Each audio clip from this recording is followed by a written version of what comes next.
Surat Imah panggeing keur hate anu ti berasa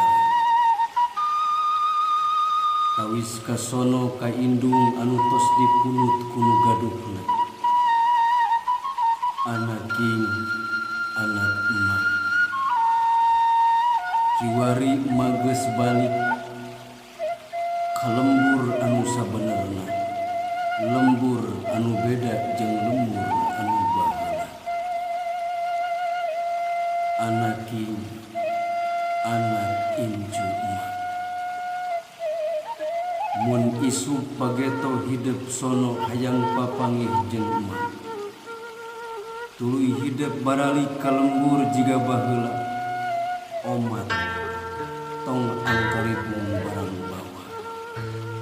sabab emak geus lain emak anu baheula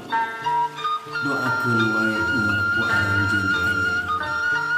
emak mun butuh doa di aranjeun anak kieu kamelang emak mun hidup nyaah ka emak teu kudu bingung mulang tarima tapi cukup bejaan emak yen hidup geus jadi jalma anu saleh geus jadi hamba Allah anu ahli ibadah bari sawangsuna terus ngadoa sangkan aya dina ridho emak anak king bejakeun ka anak incu emak